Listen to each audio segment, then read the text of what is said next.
Bonsoir. Aujourd'hui pour cette nouvelle vidéo, j'aimerais vous raconter une histoire. Mais une histoire qui porte sur les critiques et sur le découragement. L'histoire de la grenouille sourde. Une bande de grenouilles décida d'organiser une course. L'enjeu était d'être la première à arriver tout en haut du tour très haut. Dès que la nouvelle de la course s'est répandue dans les villages, des tas de grenouilles curieuses se ressemblaient pour voir et soutenir les concurrentes. Pleines de courage et de motivation, les concurrentes se rassemblèrent sur la ligne de départ et commencèrent à grimper. Mais très vite, les villageois se mirent à faire des commentaires désobligeants. Ah, elles n'y arriveront jamais. Elles sont bien trop lentes. Au bout de certains temps, certains grimpeurs se sentirent démotivés et quittèrent la course. D'autres succombèrent à la fatigue, préféraient s'asseoir pour regarder celles qui continuaient. Les commentaires se faisaient de plus belle.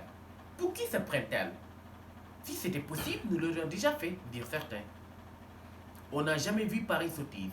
Les grenouilles ne sont pas faites pour grimper, dirent d'autres. Les grenouilles, malgré leur motivation et leur courage, commencèrent à réaliser la difficulté de leur projet. Elles quittèrent la course l'une après l'autre. Toutes, sauf une. Elles l'avançaient sans relâche, tandis qu'autour d'elle, les commentaires se faisaient de plus en plus insistants.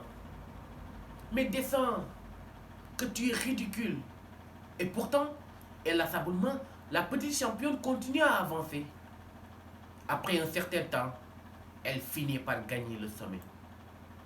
Toutes se précipitèrent autour d'elle pour savoir comment elle avait fait pour réaliser ce que personne au monde n'avait jamais encore fait. L'une d'entre elles s'approcha pour lui demander quelle était sa recette. C'est en ce moment qu'elle découvrit que la petite championne, cette petite grenouille, qui malgré les critiques, malgré le découragement avancé, était sourde. Je vous laisse faire votre propre interprétation à cette histoire qui nous parle tous sur le découragement auquel l'entourage nous fait vivre. Combien de fois avons-nous envie de réaliser un rêve, d'attirer l'homme ou la femme de notre vie, de réaliser un grand projet, puis au fiche on ne fait pas. Pourquoi? Parce que telle personne nous regarde, parce que telle personne dit que ceci est impossible, parce que telle personne nous critique. Et pour cela, nous ne le faisons pas. Et je veux qu'aujourd'hui, lorsque vous avez un grand projet, et que quelqu'un vous critique, ou vous dit que c'est impossible, et le mot impossible n'existe pas. Parce que dans le dictionnaire, on dit que le mot impossible signifie ce qui ne peut pas se faire.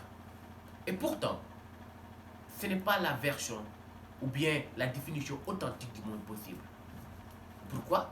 Parce que le mot impossible n'est pas ce qui ne peut pas se faire, mais le mot impossible est ce que tu n'as pas encore vu quelqu'un le réaliser. Prenons l'exemple d'un avion. Auparavant, quand tu parles à quelqu'un, je vais construire un avion, il dira c'est impossible.